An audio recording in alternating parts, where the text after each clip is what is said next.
that you have people out of the country who cannot come home. They cannot come, they're stateless. Finally, the Express is being fair and printing the truth. We should be having trials, starting and finishing in 120 days.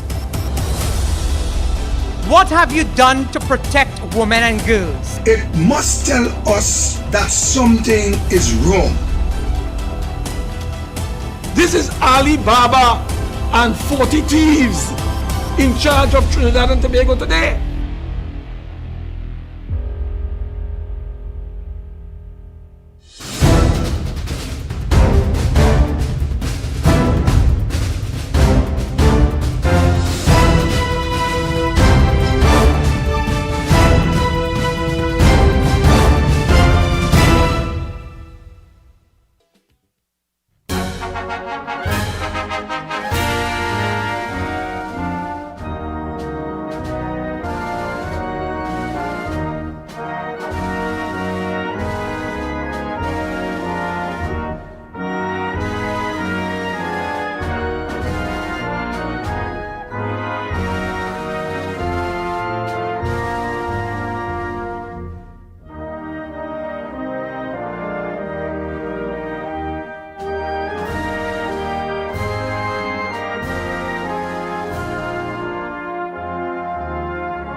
Almighty God, Creator of the universe and embodiment of divine wisdom and light, we come before you with thanksgiving and praise.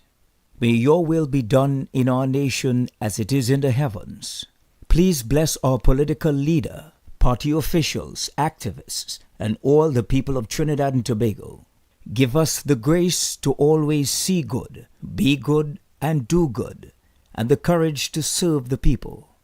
Protect us as we stand against injustice and iniquity, and inspire our endeavors to find the right solutions to the problems that are affecting our fellow citizens. Grant that we may always work together with humility and respect for the greater happiness of all and the honor and glory of our country.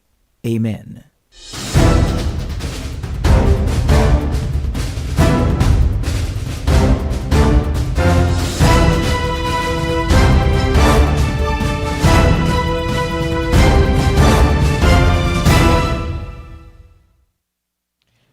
Assalamu alaikum, namaste, good evening. Good evening to all our viewers nationwide and around the world. Good evening to my UNC family. Welcome to this week's True Talk platform. This platform is where the United National Congress, your party, the People's Party, highlights the issues that matter the most to you. Without fear or mamagai, we are here tonight to bring the truth and nothing but the truth. We are here to tell it as it is.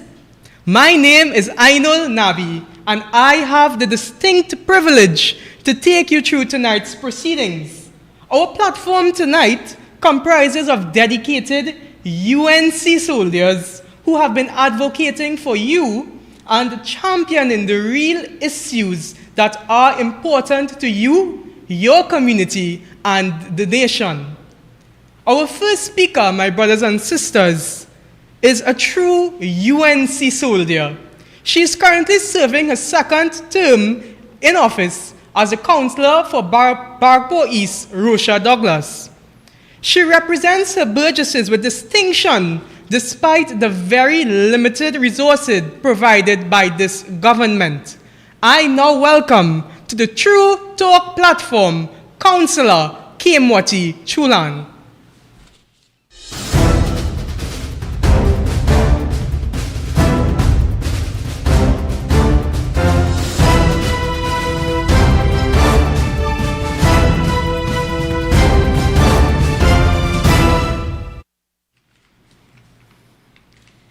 Good evening. All protocols observed. I'm here today on True Talk Thursday to highlight the issues that my burgesses face on the ground. Across the board, we hear the same issues. We, the councillors, are all experiencing the problem of lack of funding under this PNM government. We are not making this up. This is true talk. This government is so out of touch with the realities that we the people face. They are content to spend our hard-earned taxpayers' dollars wastefully, while our burgesses suffer. And tonight, I just want to say that my colleagues and I always put our burgesses first. And it is not that we do not want to fix the roads, the landslides, the drainage, and everything else, but we are not supported by this government. We do not receive the funding to do so. So we must remind them of their duty to the people of Trinidad and Tobago. Our roads have reached such a dilapidated condition, especially the new Colonial Road in Barrackpore, and we can do little about it because we simply do not have the resources to fix it. The Taxi Drivers Association has begged several times for these roadways to be fixed. Simple things like roads we cannot get funding to repair. Our citizens cannot enjoy basic necessities like paved roads and well-built drains. Even water, imagine during a time when hygiene is of extra importance and COVID cases are skyrocketing daily. We have households that only receive water once per week. This is ridiculous. This is true talk. Everything is a joke under this PNM, and we don't have water to cook, clean, shower, but once it rains, we are overwhelmed with the flooding. We have families that experience flooding every time it rains, and every time they are forced to pick up the pieces. And while the government will come time after time with their fancy words, promising relief for citizens who have experienced flooding, to date, none of my burgesses who were affected have received flood relief grant. I want to tell you, the citizens of Trinidad and Tobago, it is time that we hold this PNM government responsible. It is their fault that we are starved for fundings. It is their fault that we have poor roads. Their fault that our drains and rivers are not maintained to prevent flooding. Their fault that 2021, our burgesses go days and weeks without water. We must hold them accountable. I thank you.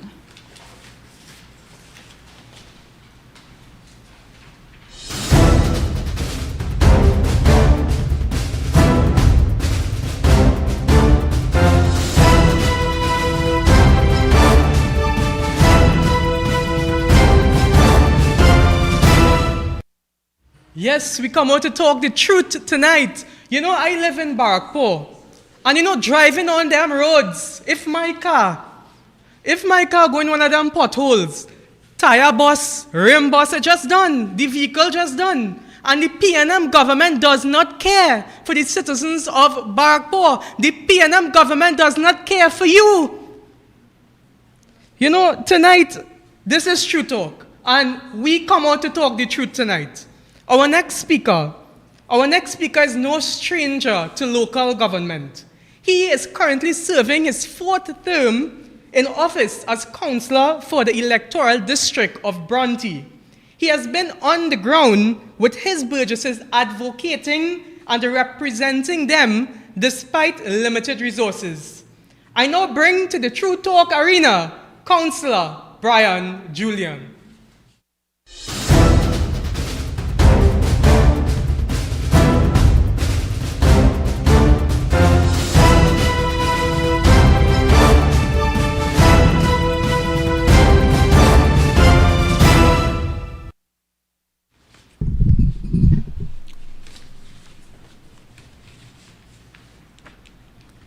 Good evening. All protocols observed. When you put yourself forward in public office to serve your community, your country, and your burgesses, you have an agenda. That agenda is usually drive and passion to make a difference. I am proud to say that this is still my passion, to ensure the youths of my village, my brothers, my sister alike, each receive an equal opportunity to learn, grow, and excel in their lives. But sadly, that is not the case under this current administration. Service in office today. I have been a councillor for the past 11 years, and it is the most time in this country the people are looking for work. As the chairman of personnel committee in Penal-Debe Regional Corporation, I'll share some figures with you that register for employment. In the month of October 2020, 422. In the month of November, 377. In the month of December, 322. As January 21st, number of persons seeking employment within the Penal Regional Corporation is 420. In February 2021, the number reached 366. In March, just a couple days ago, the number skyrocketed to 474. I repeat, 474 persons have signed the unemployment book with the PDRC. I am sure most of you will be saying that these people did not get an education, that these are the people who just hardworking in the community. But that is not so, my brothers and sisters. Let me tell you something tonight. There are people with BSc, masters, signing the unemployment book, who are in the list pleading an opportunity to seek a temporary employment. They are asking that they could put some food on the table. They are asking that they could pay some bills because their bills are skyrocketing. And this is what's going on in this country today. I am not sure the government is aware of the emotion toll it takes on someone when they are employed, when they're not employed for months or years. To know that you have done everything in your power. Your father, your mother, your family has sacrificed to send you to university, and you come back with the tools and to prepare yourself to face the world. But you have still failed.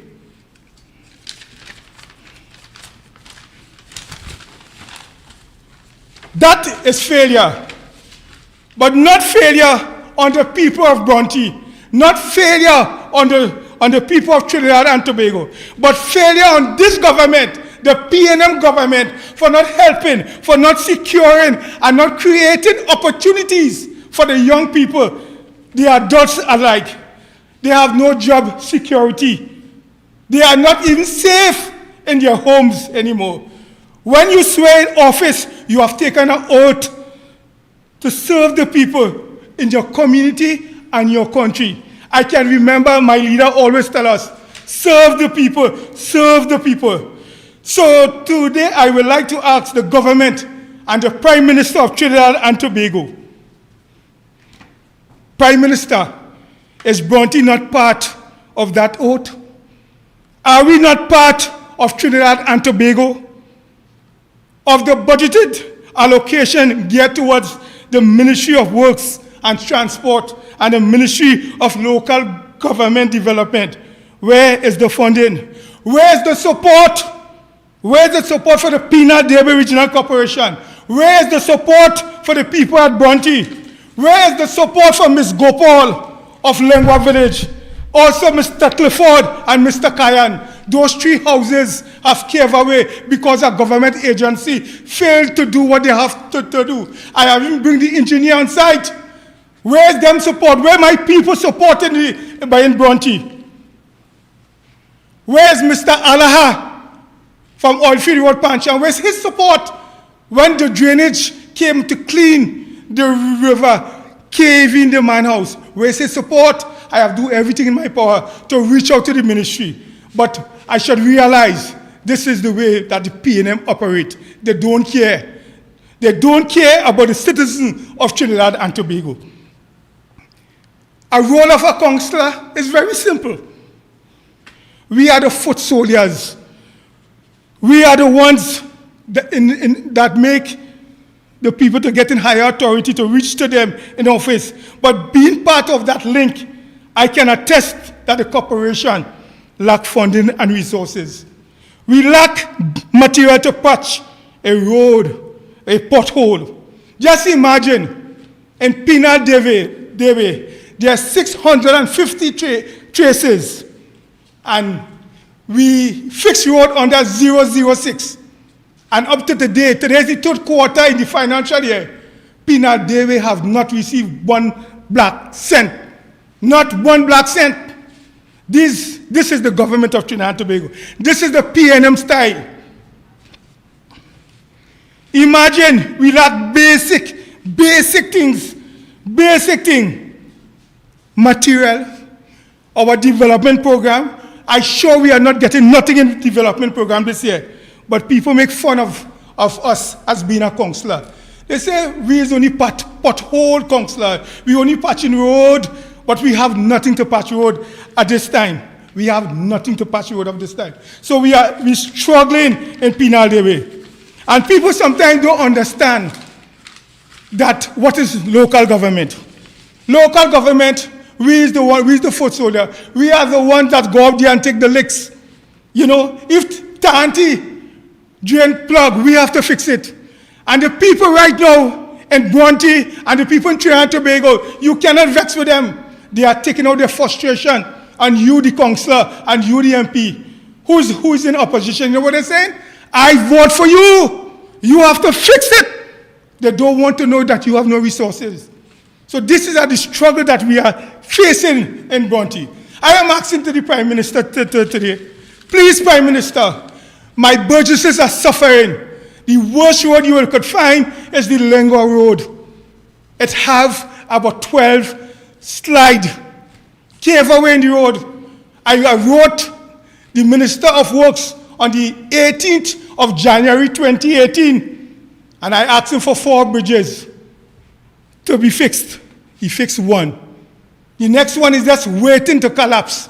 That is near Sheldon Road in Lengua, in Badnaf. What he fixed it with is with 2 barrels, and it's just waiting for people to get damaged. We're just waiting for a disaster. And Trinidadians and this government is like, we only put things in measure when somebody get damaged. My people, I am saying tonight, we have to take back this government. We have to take back this country. It's too long now we've been suffering. 6 years, I cannot make it 10 years. We have to get back in power. I am saying we have a Moses. We have a Moses in Trinidad and Tobago. We have a Moses in Trinidad and Tobago. And that Moses is no one to take back our country and put us on the right path. Let that person carry out, like Moses, he carried to our land of victory. And that person is none other than Kamala Prasad, sister. Ladies and gentlemen, I thank you.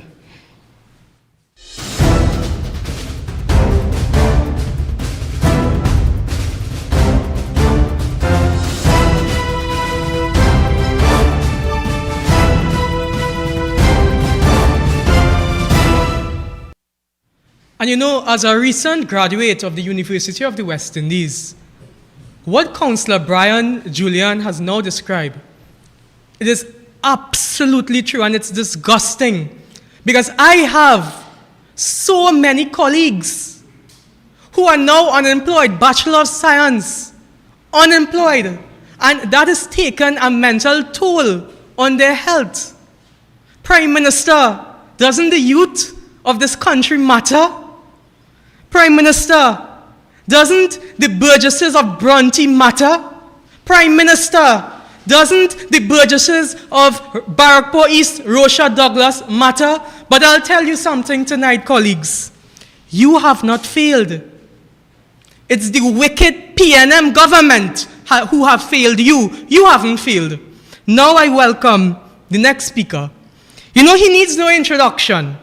He's passionate about community and national development.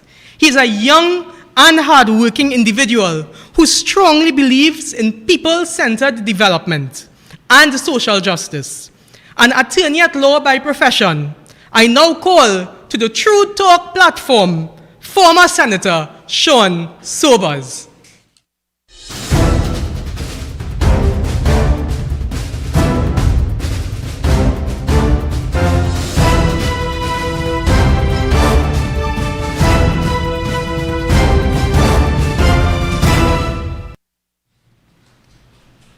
Good night to our UNC universe, as I like to call them. Good night to our esteemed political leader, Mrs. Kamala Persad-Bissessar of Senior Council, all members of Parliament, our national executive, good night to you all. We are here this evening for our True Talk Thursday, and I think there's no better team that would serve these rounds of engagement between the party and the public than True Talk. That every opportunity that we get as a party to interact with you, the public, to clear up misinformation, to put proper information and the truth of certain matters out to you, we snatch that opportunity. And tonight is no different. I listened intently to my brother, Councillor Brian Julian, and he made reference to a biblical figure, that of Moses, a leader who took his people out of bondage and into a land flowing of milk and honey. And Councillor Julian likened that person, that biblical figure, to our political leader, Mrs. Kamala Persad-Bissessar. I have a bit of a different spin.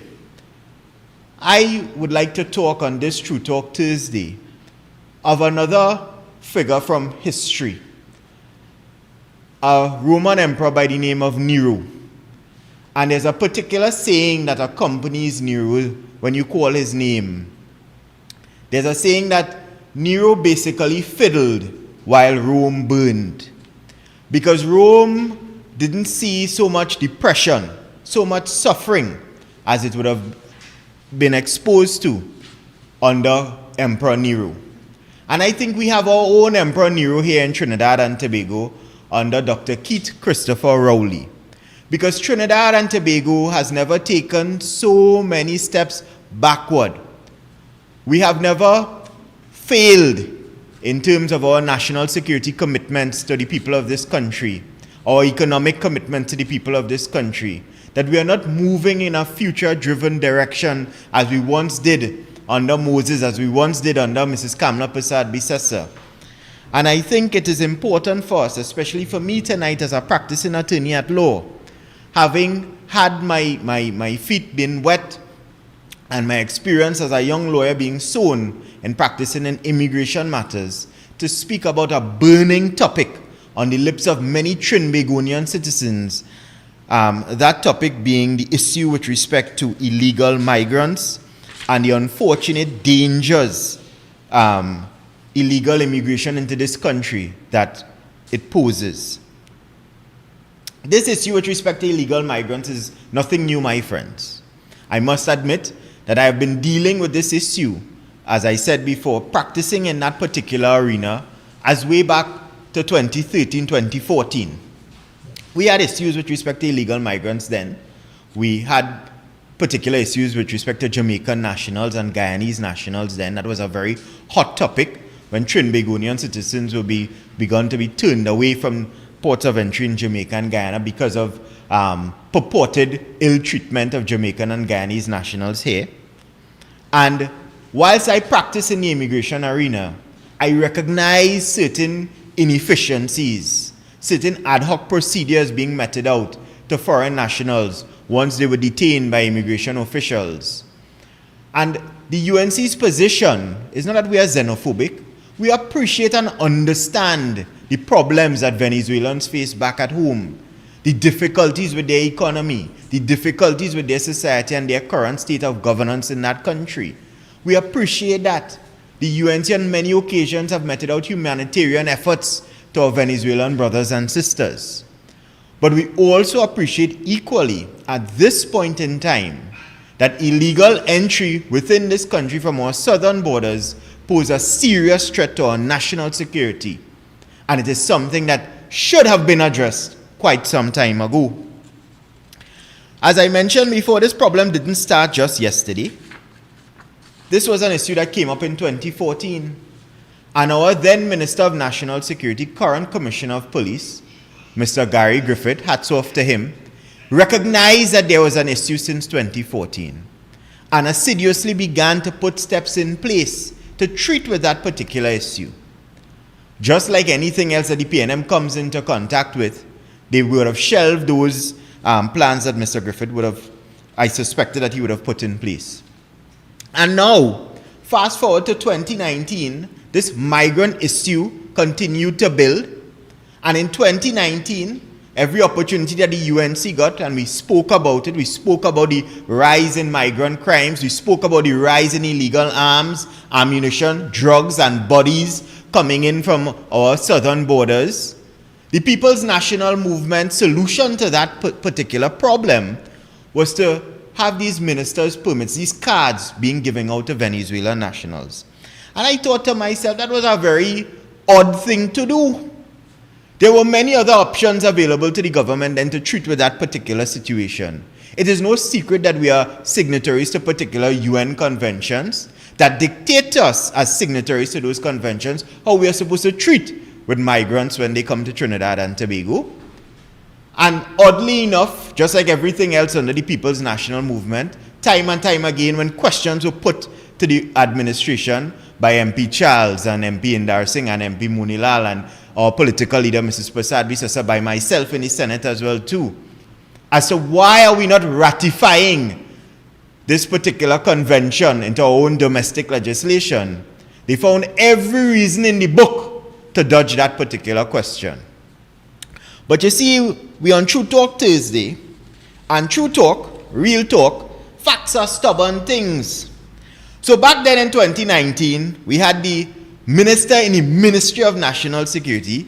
He recently received a promotion, but my own personal opinion is that I believe when the Prime Minister decided to reshuffle the deck of cards, the pack of jokers, no one wanted the Ministry of National Security as their portfolio. And he was left with the only joker in the deck to give that card to, Minister Hines. And as I said before, facts are stubborn things. So in 2019, when we asked this gentleman in the Senate about issues related to migrants and how the government intended to deal with these issues, and that giving out these cards to these migrants was not the solution, and that there was no proper way to vet the persons who they were giving the cards to, right? Because practicing in that particular arena, I know that there were many times when persons would have come to the country, they were before the courts, we would have asked certain questions with respect to their criminal record and criminal tracing. You had to go to Interpol to get that information, and it would have taken about 3 or 4 weeks sometimes to get the information back to Interpol, because you can't just pick up the phone and call Maduro and he'll tell you what's going on with these people. We asked them, you're giving out these cards to people. We had credible information that some of these people who were receiving these cards were from the worst parts of Venezuela. Gangland war zones in Venezuela and Tocopita especially, receiving these cards. And you know what our good Minister Hines said? I quote from the Newsday article of Sunday, 16 June 2019, entitled, ICE-style unit for all illegal migrants. Right? The proposed multi-agency task force expected to deal with unregistered Venezuelans will be used to deal with all illegal immigrants. Minister in the Ministry of National Security, Fitzgerald Hines, yesterday said the agency will be implemented to enforce the immigration laws. He said those laws govern all illegal immigrants coming into Trinidad and Tobago, and this agency would deal with all the issues that the process entailed. The agency will be similar to the Immigration and Customs Enforcement ICE agency in the US. Now I know about ICE. Some of you may very well know about ICE. ICE is a multi-pronged approach utilized by the United States of America to deal with illegal immigrants. Because you think our borders are porous in the southern part of the country, that border with Mexico is 10 times worse. And so they recognized early o'clock that you can't just have immigration alone dealing with that. You can't just have homeland security dealing with that. So they put together this unit called ICE, Immigration and Customs Enforcement, and they work in the border in the US. And so Minister Hines indicated back in 2019 that this was going to be done. But in proper P&M fashion, it was never done. There's no ICE Trinidad and Tobago, except for what you see selling in the gas station. There's no ICE operating at the southern coast of Trinidad and Tobago. There's no proper multi-pronged approach or multi-agency task force operating at the southern borders of Trinidad and Tobago. Because if we had it then, trust me, we wouldn't have the issues that we're experiencing now. But we'll leave that there for now. Facts are stubborn things. And we as a responsible opposition under Mrs. Prasad Bisesa, we've advocated for something similar to ICE. We've advocated for a multi-pronged task force approach with the TTPS, the TTDF, the Coast Guard, the Immigration and Customs. We've advocated for sea, air, land interdiction, as my brother, now MP Saddam Hussein would have indicated at the last press conference, that you need to have your air assets, you need to have your radar working, you need to have your interceptor boats out on the sea, no matter how much you want to bad talk the fact that we got rid of those worthless OPVs. We knew what we were doing because we needed go-fast boats to catch these go-fast boats that were coming into Trinidad and Tobago. You need a multi-pronged approach, and we've been advocating that for quite some time now. Hence the reason why our Prime Minister, Mrs. Prasad Bisesa, purchased those particular boats back when she did. And now, in 2021, we have all these issues with respect to migrants. Now, Senator Leida spoke about some of the issues related to illegal entry, how this thing occurs. But I really want to paint a picture for you. You have all these illegal ports of entry at the southern coast of the island. And at any given time, you have this big radar that may pick up 3 or 4 or 5 boats entering the country. And the Coast Guard may dispatch 1 or 2 interceptors that have to pick any, mini, miny, mo as to which boat they may go after. Because some of the boats that may come in, may be empty boats. The smugglers know what they're doing. So that 2 interceptors go after 2 boats. The other 4 boats will breach. They will enter the country. And those boats now waiting on anybody. They're not rowing. They're moving at high speeds with 40, 50, 60, 70 people at a time who are holding on, pitching off in the water. And when the boats breach the shores, these people have their cars and whatnot waiting, and they're being collected and shuffled through the veins of Trinidad and Tobago. And when these people are housed, it's not nice accommodation. They're being cramped into spaces. Families of 4 and 5 sharing 1 bedroom.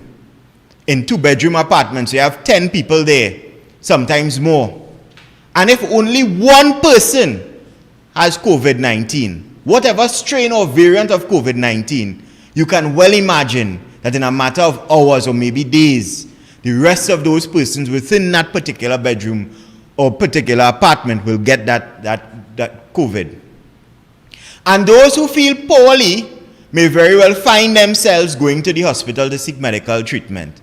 And the others who have the virus, who don't feel as poorly, will go out there and continue to work amongst us in Trinidad and Tobago and spread this virus. That is the situation we are dealing with. So Senator Leida spoke about when they are detained and what happens, and if it is they are tested, and when they are tested, and who get order supervision, and who will go back out into Trinbagonian society and whatnot and whatnot. I'm talking about the dangers that exist before that. Very real, clear, and present dangers that could have been avoided, that should have been avoided, if Minister Hines back in 2019 really had formed this ICE agency. We wouldn't be dealing with this particular situation today. And no matter how much old talk you throw at the population, especially coming after that 2020 general election, when they locked down the borders and nobody could have come in Trinidad, COVID rise up again in September, October. And we asked then, where it come from? And we asking now, where does new variant come from? And you do not want to admit, as a responsible prime minister, as a responsible government, yes, we failed when it comes to the borders. No, what you did, you had a press briefing. And in the press briefing, you had the commander of the Defense Force. And you all spoke about a number of things. Try to educate the public on a number of issues as it pertains to interceptors and boats and, hours of maintenance and whatnot. And all of that may very well be true. But you know what caught my attention? The head of the Defense Force, he segued a little bit and he said, well, these boats may go down from time to time and we have to do routine maintenance and whatnot and whatnot. And when we have to pick up the phone and we have to call for certain parts. There are issues with respect to those parts because we may not have the forex to purchase the parts. And he catch himself with the forex issue. And then he went on to say, and there are also shipping concerns and whatnot. My eyes, my ears were glued to that issue with respect to forex. That you have a government administering over its country, causing issues with forex that has put our ministry, that has put our national security within our country at risk because of poor administration. Because the TTDF, the Coast Guard, don't have no forex to purchase parts for those interceptors. That I'm also reliably informed that long ago, some of these original manufacturers who used to deal with the TTDF for up 10 years have decided, here we're going on, we can't give all any credit anymore. Because it's bad paying people.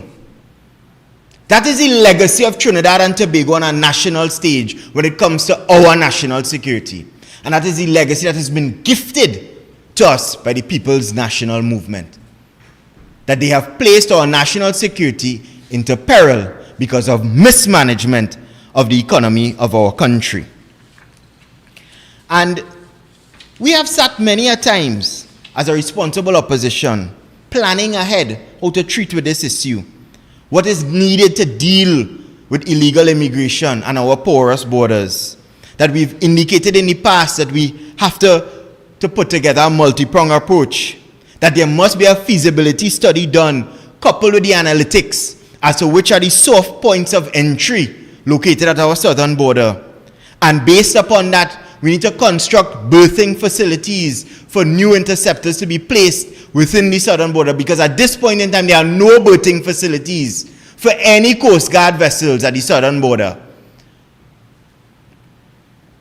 And that we need to have land assets, so that if it is these boats do in fact breach this southern web, this dome that they like to laugh about, if they breach the dome, then we have land assets that could pick up with these people.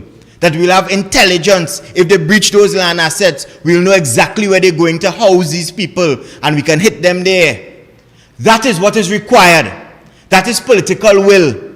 That is thinking about the future. That is thinking about the population. That is not fiddling while Rome is burning. That is what is needed now more than ever. And today, back then, 2014, 2019, the issue was guns, the issue was drugs, the issue was bodies, the issue was ammunition. Today, the issue is viruses. Today, the issue is a Brazilian strain. Heaven help us with what that issue will be tomorrow. The people of this country need to wake up and understand that these people, not only do they don't have a clue as to how to fix the problem, they don't care. Because they are fiddling, they are playing golf, they are whining and dining with friends and family and financiers, while you struggle, while we burn. Get together. Speak to your councillors, speak to your MPs. Start to organize yourself accordingly. Look to Mrs. Kamla Prasad Bisesa and her team for the correct solutions to rescue this nation. Thank you very much.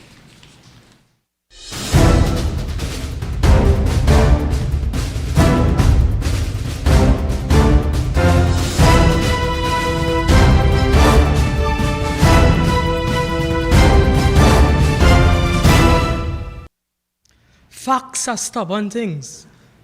Facts are stubborn things. Thank you, Sean. Brothers and sisters, this government, the whole government, so sickening. They could upset Apaka Andrews. I don't know what to say. They don't care about you. Brothers and sisters, I now welcome a man that is no stranger to the labor movement. He toiled in the bowels of the labor movement and continues to champion the rights of the labor force. This national awardee has served and continues to serve his constituents, the constituents of Couva South, with distinction for over a decade. I now have the esteemed pleasure to bring to the True Talk platform MP Rudranath Indarsingh.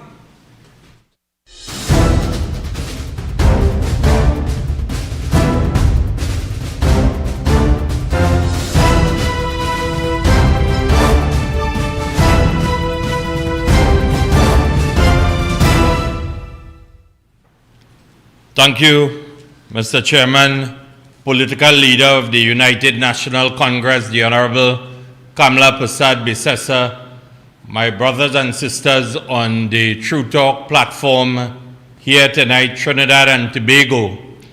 As we meet, Trinidad and Tobago is in crisis. Since the political independence of this country in 1962, it is the worst period of governance. It is the most incompetent prime minister. It is the most incompetent government.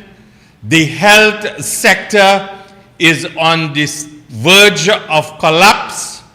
And at the end of the day, the citizens of this country, we do not know if we are going, if we are coming, if we are going over the cliff under the government of Prime Minister Dr. Keith Rowley. And you may sit and ask, why have I come to that conclusion?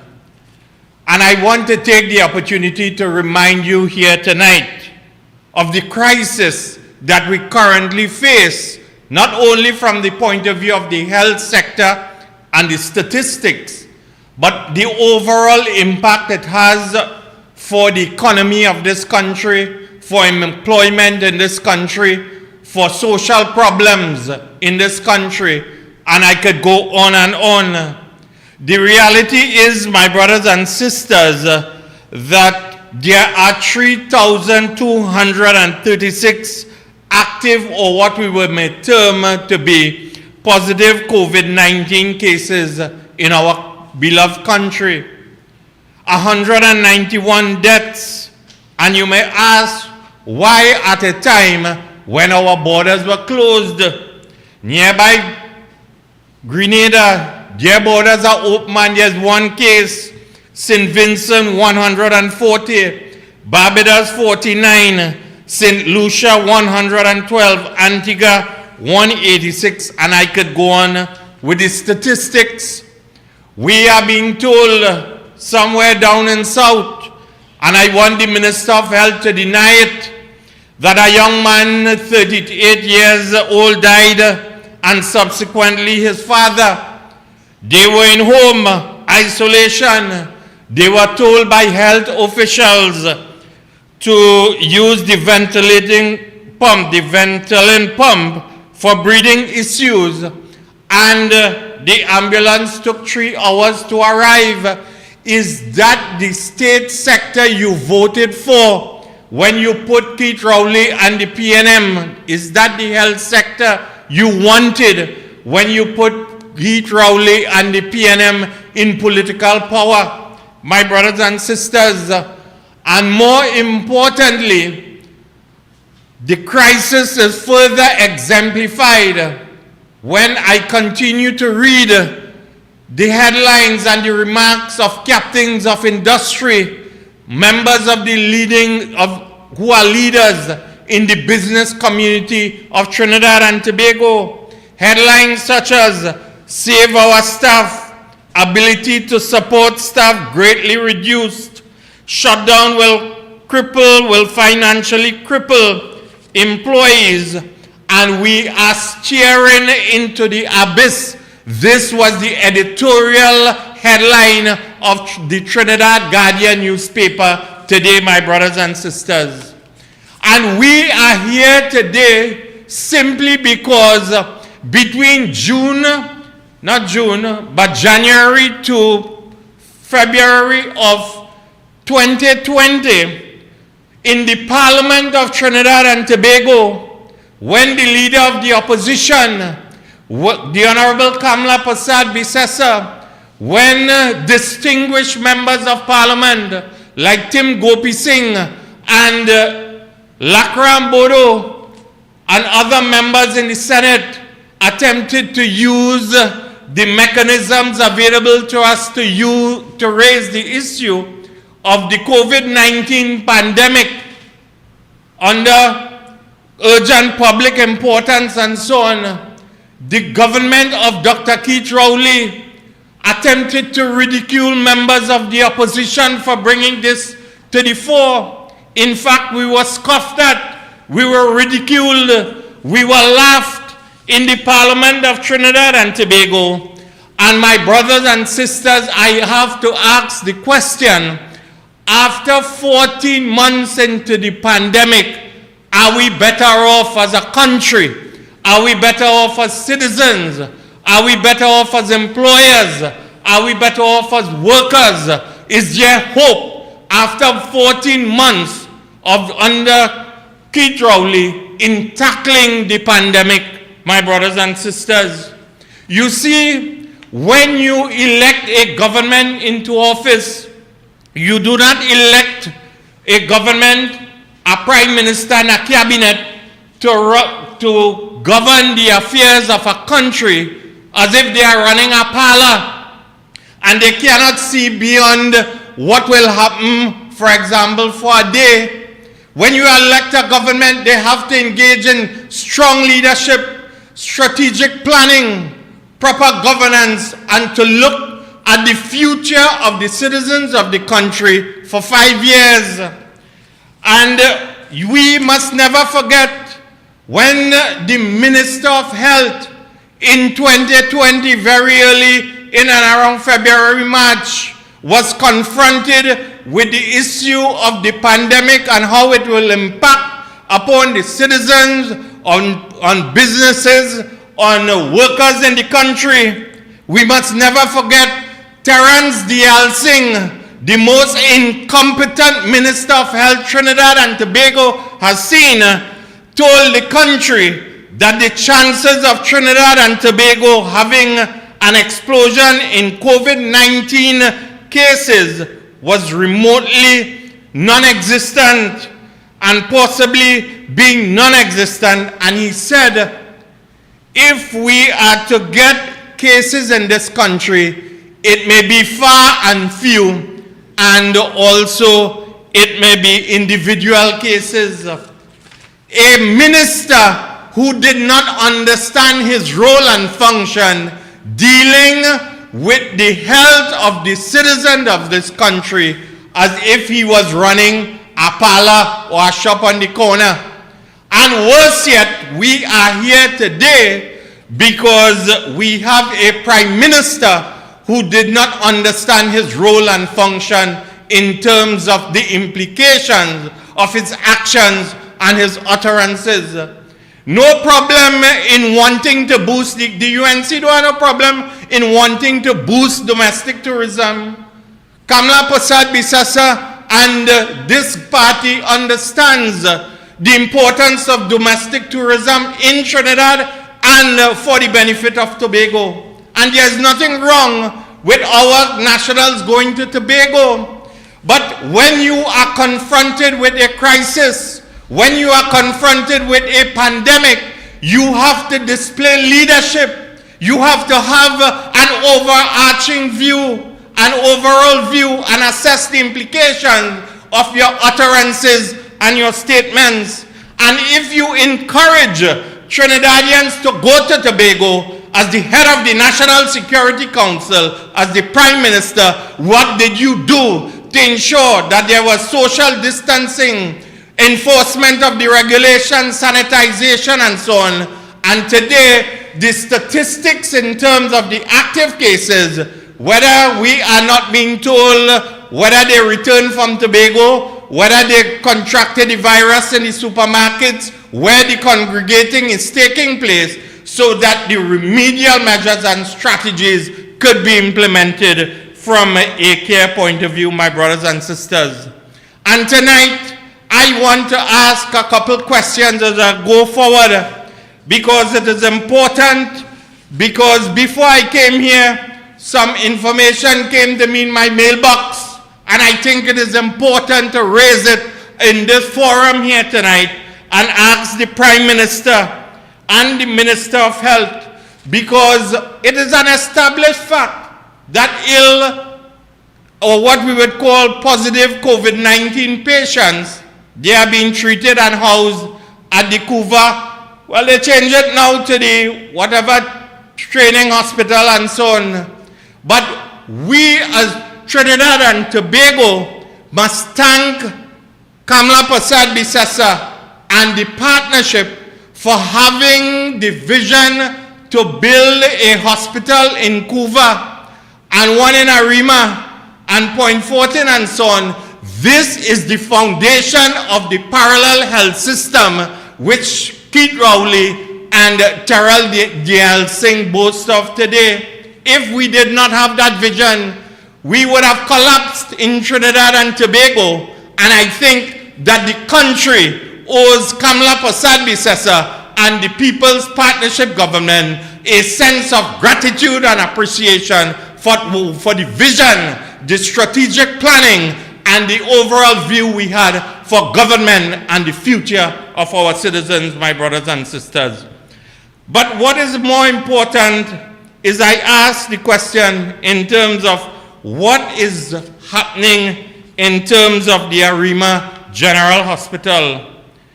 I am being told that this hospital can house in excess of 150 patients, and it is currently only housing 20 patients. I do not know. I am raising it against the crisis and how it is impacting upon citizens and how it is impacting upon the workers of Trinidad and Tobago. And if this is true, Mr. Prime Minister and Minister of Health, because I am told that in addition to that, it is important to, in addition to the bed space that is existent out there, there are approximately 15 ventilators that can be put fully to use for the benefit of sick and positive COVID-19 patient citizens of this country, and why it is not being utilized by the government into the parallel health system in Trinidad and Tobago. And today, I ask the Prime Minister, I ask the Minister of Health, and even the Member of Parliament for Arima, Minister Penelope Beckles, is this what the government is allowing at a time when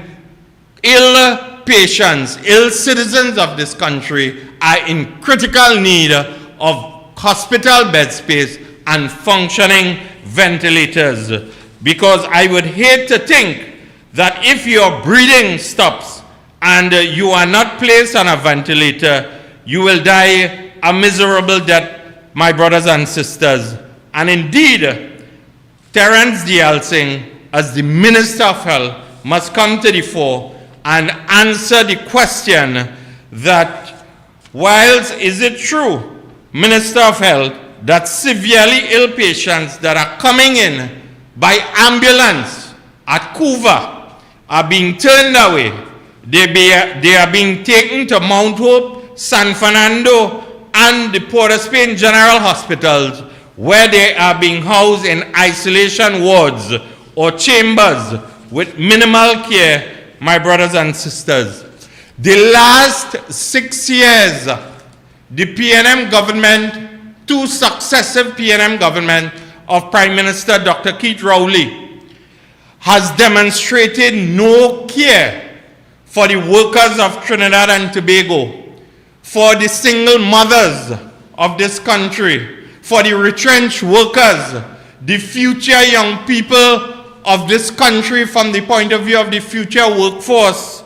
In fact, in 6 years, they have brutalized, they have betrayed, they have pulverized, they have abandoned, they have deceived, they have lied to the workers in the public and private sectors of this country.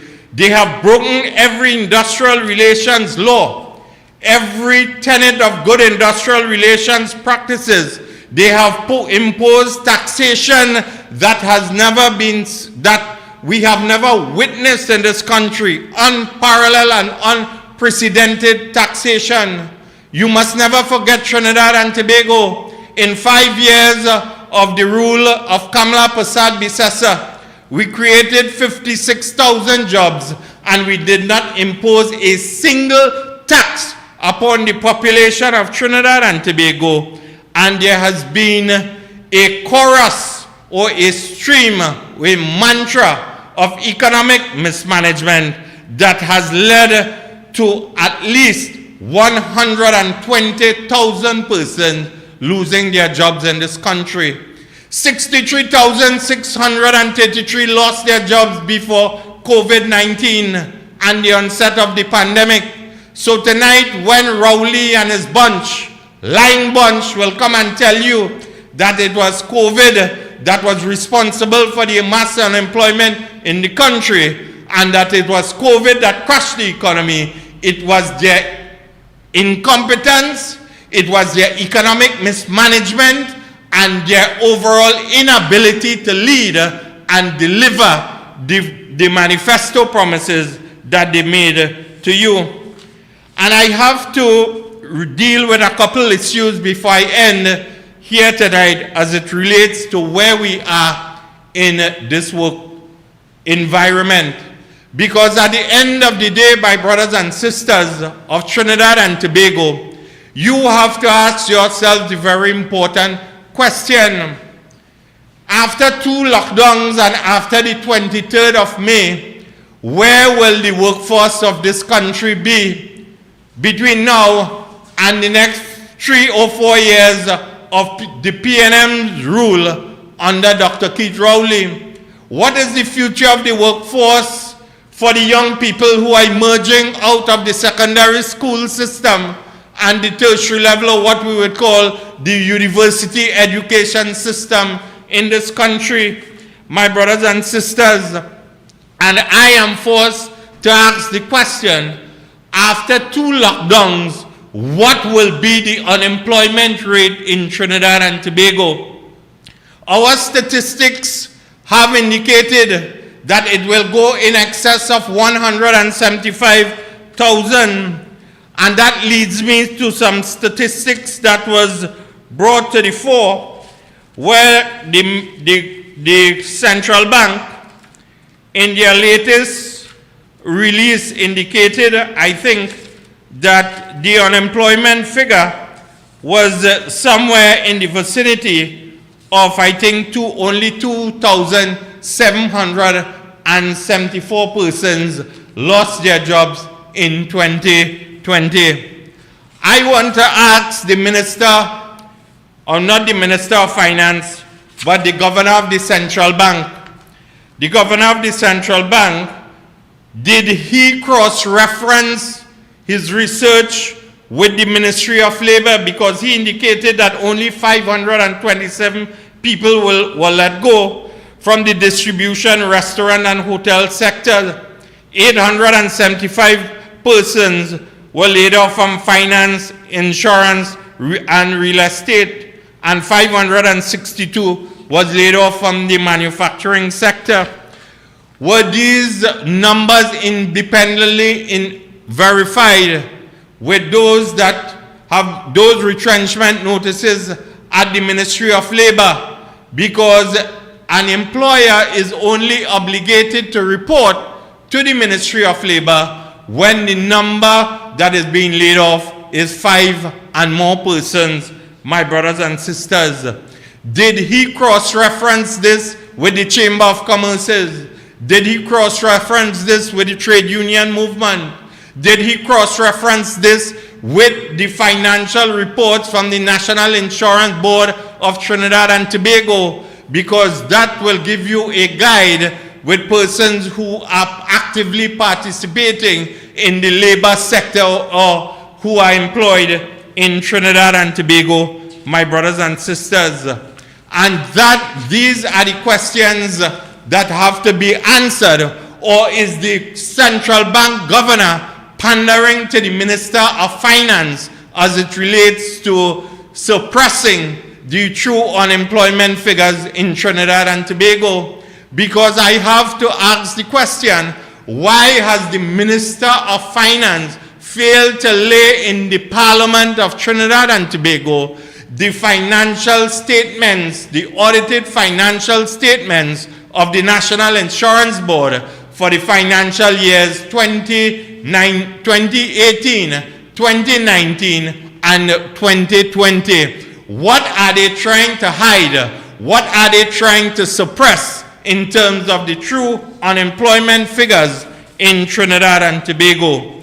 And as I end, my brothers and sisters here tonight, I want to ask Minister Terence Dial Singh, because for 14 months, about a year, we were told, they were in your face to tell you Oxford rated Trinidad and Tobago #1 in the world. We were #1 in the world. Every day it was in your face. If you have seen it on television, you're hearing it in the radio. Terence Dial Singh in glee. I wonder what is Terence Dial Singh's position now that Bloomberg, using the statistics of Johns Hopkins University, has ranked Trinidad and Tobago as the the 5th worst performing country in terms of confronting the COVID-19 pandemic from a global point of view. I would term that to be the big Bloomberg boof that Keith Rowley and Terence Dial Singh has gotten from officials in terms of the way that this government has handled the COVID-19 pandemic. Workers will continue to suffer, my brothers and sisters, because Keith Rowley and the PNM does not have a plan for you beyond the 23rd of May. What will be when the numbers go down and then it rises again? Will it be another lockdown? Why cannot we be told about a mass vaccination program? That is why I say that they have abandoned and betrayed the workforce of this country. If they want the economy to recover, if they want the economy to boom again, if they want jobs to be created, if they want employment for the young people of this country, why the government has not embarked upon a mass vaccination program, a mass one? Secure the vaccine, purchase the vaccines. Do not only rely on donations, aggressively use the monies of this country to purchase the vaccine. Put programs such as what you want to do on Aripita Avenue on hold. I don't have no problem with the development of Aripita Avenue, but the country, the economy is at stake. The future of the workers is at stake. Get the vaccines, utilize the money, purchase the vaccines, and engage in a mass vaccination program for the workers of the captains of industry in the public and private sector, so that we could save Trinidad and Tobago. And I have to ask the question, my brothers and sisters, don't fall for Rowley lie and tell you can't buy vaccine or you can't purchase vaccine. The Prime Minister, the President of Peru, purchased vaccines in the last 24 hours. They signed an agreement with, I think it's Pfizer, AstraZeneca. And also, I think in addition to Peru, there's a country in Central America, I'm trying to recollect, they purchased vaccines to facilitate a mass vaccination program to facilitate the growth of the economy. This is why the economy of the United States is reopening. This is why the economy of the United Kingdom is slowly opening back again, because they know that the future lies in a mass vaccination program in terms of saving the economy of this country. And our political leader has outlined a plan to save the economy. She has said and she has indicated that the UNC is of the opinion that there should be a reduction of the tax burden on companies and citizens, a jumpstart towards food security, restarting of a reformed oil refinery so that we could establish energy security, the investment into renewable energy, the creation of 3 innovation funds to mobilize financial resources and so on. And I could go on and on in terms of a plan that we had if we were elected to be the government of Trinidad and Tobago between 2020 and 2025. So my brothers and sisters, as I end on this True Talk platform here tonight, we have a responsibility in the opposition to continue to call out the lies of Dr. Keith Rowley and his incompetent cabinet ministers. The reality is that if we do not hold Keith Rowley and his incompetent bunch to account, if we do not apply the pressure that is needed, Trinidad and Tobago will go into a state of abyss. We will be pushed over the cliff, and at the end of the day, Trinidad and Tobago will be a failed state under Dr. Keith Rowley and the People's National Movement. The future is in the United National Congress. The future is in the leadership of Kamla Persad-Bissessar. Onward ever, backward never. Long live the United National Congress. I thank you, my brothers and sisters.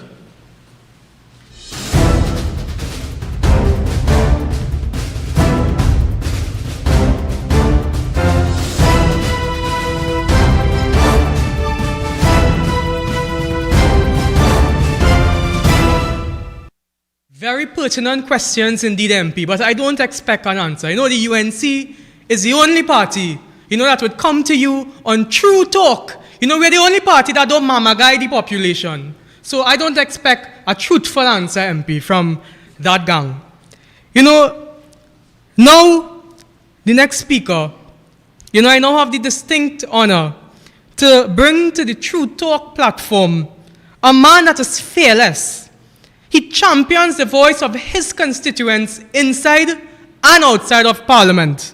He served as the Trinidad and Tobago ambassador to the United Nations under the leadership of the Honorable Kamla Persad-Bissessar at a time when our image as a nation, our international image, we was good. We had a seat on the table. He served as the ambassador to the United Nations at that time. Unfortunately, we can't say the same now. My brothers and sisters, I have the distinct honor and pleasure in welcoming to the True Talk platform my Member of Parliament, the MP for Naparima, MP Rodney Charles.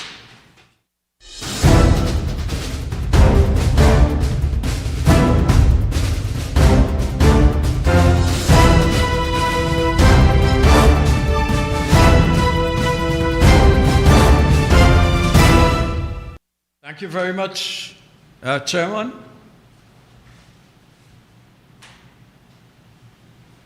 Political leader of the United National Congress, colleagues at this vibrant UNC True Talk virtual meeting, members of NATEX, citizens of Trinidad and Tobago, brothers and sisters.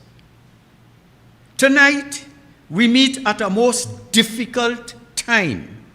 Some may say at a time of depressing fortunes.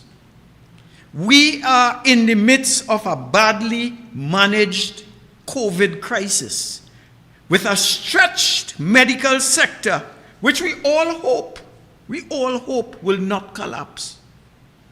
We are witness to a faltering economy with out of control debt, increasing poverty, escalating crime, and rising unemployment. My colleague MP Endarsing spoke about the workers and the challenges they face. Our education system has virtually collapsed. Had we maintained the enlightened policy of supplying laptops to each cohort of secondary school students, we would have been ahead of the game in this era of online education. But who is to blame for this? Certainly not the UNC. Brothers and sisters, it has become fashionable for critics to say that we should all stick together in this time of crisis. When the UNC makes a mistake, we get licks from all and sundry, including the media. However, when the PNM does wrong, it is different. You hear familiar comments that the problem is not only with the PNM, badly as they are performing, but also the UNC. They rope us into the PNM's incompetence. Or sometimes you hear that the UNC needs to stop opposing and work with the PNM.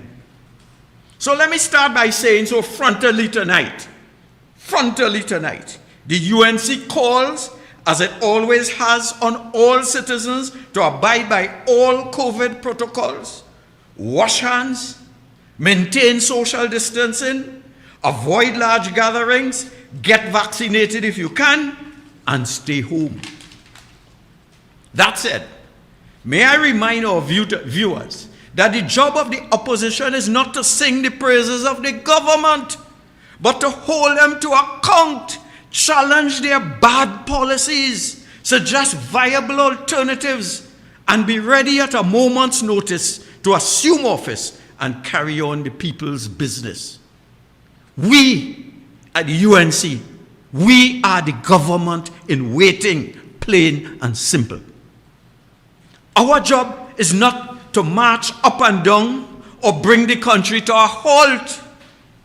That is reckless, unproductive, unconstitutional, and illegal. Our job is not to be cheerleaders of the PNM who are taking our country down a road of utter destruction. Our job is not to shut up and do nothing, as one editorial suggested last week. So let me confront some of our detractors who say they are not hearing from the opposition. Let me confront them tonight, frontally. I say to them, maybe you are not listening, or you simply choose not to listen. The UNC, under the leadership of Kamla Persad-Bissessar, has virtual meetings where we hold this incompetent government to account. We do so on Sunday press conferences.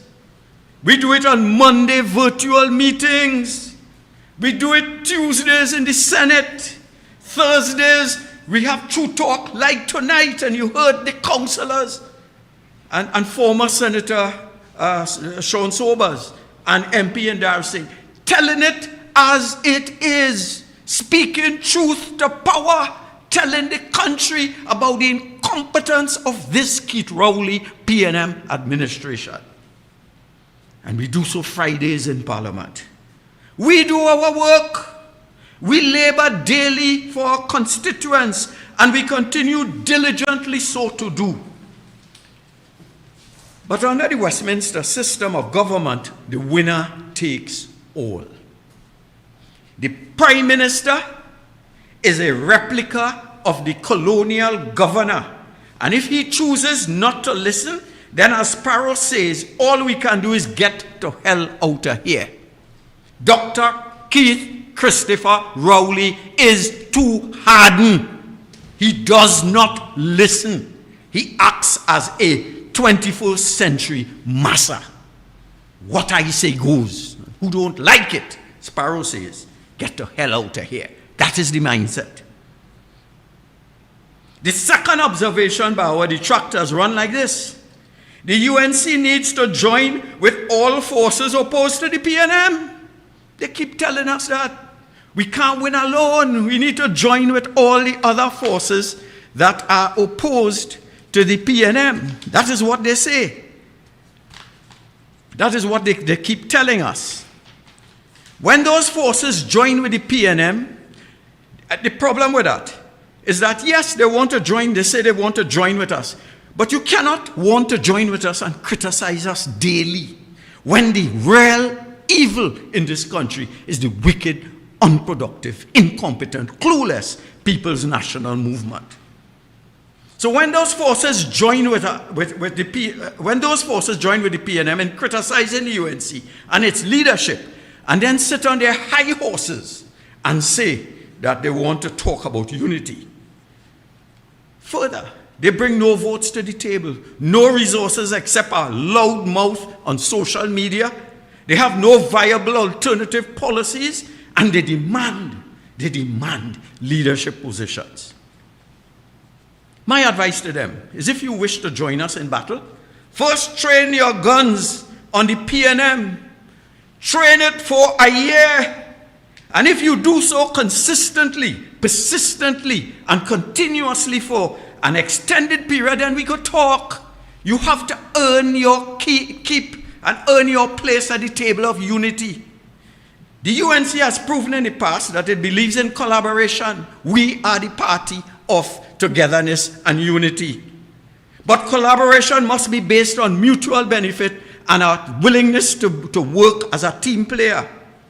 And you must bring something to the table. Ladies and gentlemen, it is not easy being an opposition member in these trying times under the wicked PNM. They starve our corporations of funds. They give us nothing. Naparima constituency only has 7 CPEP contracts, while in most PNM contracts it's 32 and 33. We are citizens too. We pay taxes. We are loyal, hardworking.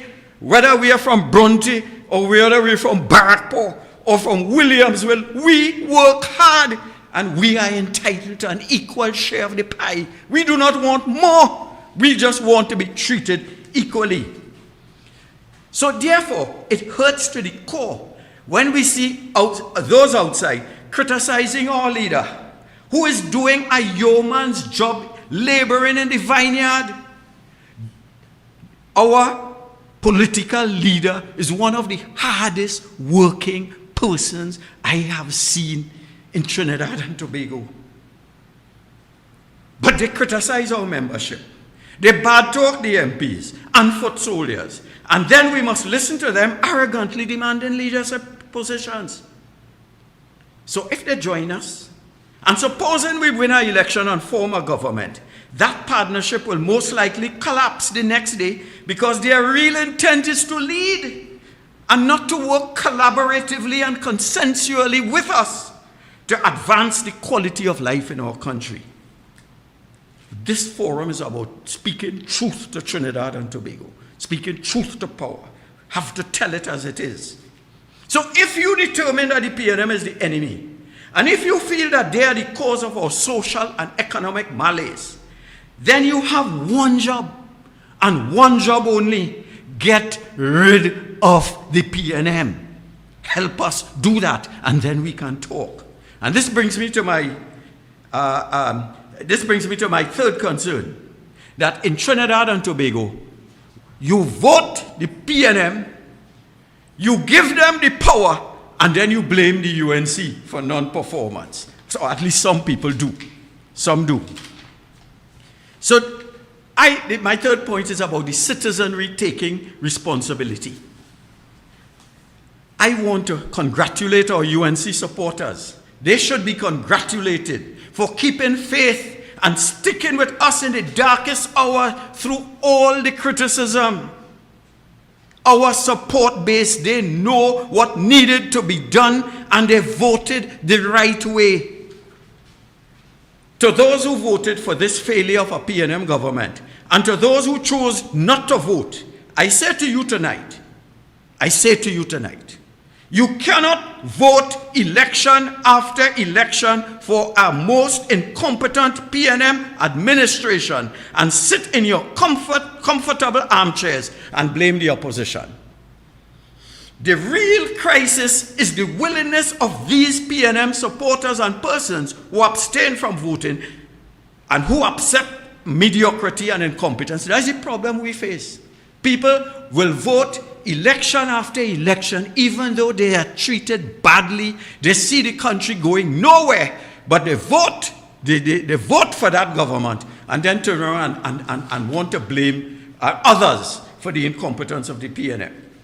I will end by saying that their narrative is always that we just oppose and put forward no plans or ideas or solutions. And I will reiterate my point from before. Maybe you're not listening or simply choose not to listen. The honorable political leader has listed plans non-stop for the betterment of Trinidad and Tobago. But I will list a few for those who have not heard before. Here is what a UNC government would have done differently in these trying times. One, we would not have had the Brazilian strain running rampant at this time. We would have locked down our borders long ago. We would have had a modern fleet of fast patrol vessels operating 24/7 in our maritime areas. We would by now have used the rent paid for 1 and 3 Alexander Place to provide fuel, victuals, and regular maintenance to upkeep our naval vessels. We would not, how in God's name could you be spending money on rent when our modern fleet of maritime vessels lack fuel, lack maintenance, lack the foreign exchange, as my colleague mentioned earlier, foreign exchange to buy spare parts. The second thing we would have done differently, we would long ago have put 1,000 soldiers and TTPS officers in the Cedros area to back up the Coast Guard. We feel genuinely sorry for Coast Guard and Army officers. They are not to blame. It is the incompetence of policymakers and the PNM that makes them look inefficient and ineffective. We are saying we would have had the marine boats operational, and if by chance some slip through, we would have had soldiers and police officers to assist. We would have had the SSA. We spent $500 million on the SSA. They would have given us the intelligence on the ground to find out who is linking with the Venezuelans to facilitate human trafficking. The third thing we would have done differently, and I said it before, we would have had our schools fully operational in a virtual mode using laptops, which each secondary school child would have by now in his or her possession. The fourth thing we do differently, we would have done the necessary work to acquire COVID-19 vaccines. My information said that there was a government that was willing, had we asked, not begged, had we asked, we would have gotten 400,000 vaccines. So that we today would have been in a position to get to herd immunity so that we could restart this economy. The fifth thing we would do differently, and we will talk tonight and still they would say the opposition has no new ideas.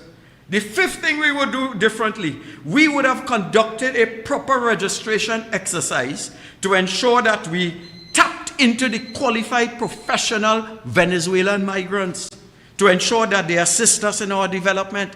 I understand that we have highly qualified medical doctors and engineers pumping gasoline and working in stores in Trinidad. For heaven's sake, we could have developed a system to make this migrant situation work for the migrants and work for us for the betterment of Trinidad and Tobago. Well, where's the thought? Where's the plan? Where's the intellect? It does not exist. As far as I'm concerned, the cabinet, they collect their salaries, they give us all talk, and they're satisfied, and meanwhile we're heading towards a situation like Haiti. The sixth thing we would have done differently, we would by now have extended the Point Fortin Highway to Cedros as part of our plan to make the Southwest Peninsula a gateway to South America. When this COVID crisis is finished, Cedros would have been a booming area. We have trade taking place. We have movement of people taking place. All we need is an intellect to visualize, have a vision to make the Southwest Peninsula our gateway to Brazil, Suriname, French Guiana, and Guyana. The seventh thing we would have done differently, we would have taken proactive steps to enhance our relations with Guyana. Guyana has downgraded their mission to Trinidad and Tobago consulate. There are reasons for that. But we could have worked around that diplomatically with intellect and brains so that they could have maintained their mission and we could have maintained relationships. We should have been enhancing our relations with Guyana to the mutual benefit of both countries. This would have assisted us in the short and medium term with our Petrotrin refinery and Point Lisas Industries. We would have had a team of no less than 20 highly qualified professionals in the Ministry of Energy whose only job would have been to leverage our energy expertise to assist Guyana and Suriname. Canada, first world countries, they have things like most favored nation status when they realize that there could be a benefit for both countries. Nothing at all, no ideas in this government. The eighth thing we would have done differently on the economic front, we would have been in deep discussions with US companies who are now reconfiguring their supply chains away from China and the Far East. They have discovered in this COVID crisis that there are supply chain vulnerabilities. They want to relocate it to the United States and countries nearby. We should have been talking to those companies to see what do we need to do for you to locate your plant here in Trinidad. Oh, for heaven's sake, brains, intellect, vision, they do not have. So, you know who is doing it? Barbados is doing it. You know who is doing it? Jamaica who is doing it. You know who is not doing it? This Keith Rowley administration, Trinidad and Tobago. It gets you almost angry to see that we have spent so much on education. Gate education. We have some of the best and the brightest, and where are they? Pumping gasoline, unemployed, as my friend. You get annoyed at incompetence before your eyes. We would have been in discussions with the Chinese who are intent. We would have been in discussions with the Chinese who are intent on gaining a foothold in the region. They talk about the Silk Road, and we are part of it in other countries. So they're looking at this hemisphere. Instead of taking loans from China and increasing our debt profile, we should be seeking to determine which Chinese industries can develop in Trinidad and Tobago to facilitate their regional investments so we become a hub. Oh Lord. Intellect, vision, that is lacking. The UNC, in my view, is the only vehicle to overcome the challenges of these times. The PNM has labored in the vineyard for 6 years and they have been found wanting. They are incapable of keeping us safe, keeping us healthy, keeping our economy going. They are simply not up to the task. Clearly the PNM has failed. It is now time for citizens to do what is right You know what I've heard? I heard that the PNM fired 5,000 employees from Petrotrin, and most of them turned around and voted for the same PNM, and then asking now, why are we in this position? But the Lord said, if you're not prepared to help yourself, he has said, those who have eyes to see, let them see, and those who have ears to hear, let them hear. So if you decide to be hardened, and you decide that you're going to turn a blind eye, and you're going to support the PNM because of race, then we take what we get. We can't blame the Lord, we can't blame people. And what is right is for this incompetent, clueless administration to take shame, if they have any, and resign. They should take shame and resign. They want to see the country collapse. They want to see it fall down. They want to see us unemployed. They want to see us come last in education by FISA and global standards before they leave. We are in dire need of competence and dispassionate leadership. And only the lead UNC and Kamla Prasad Bisesa can provide that leadership. Ladies and gentlemen, brothers and sisters, I thank you.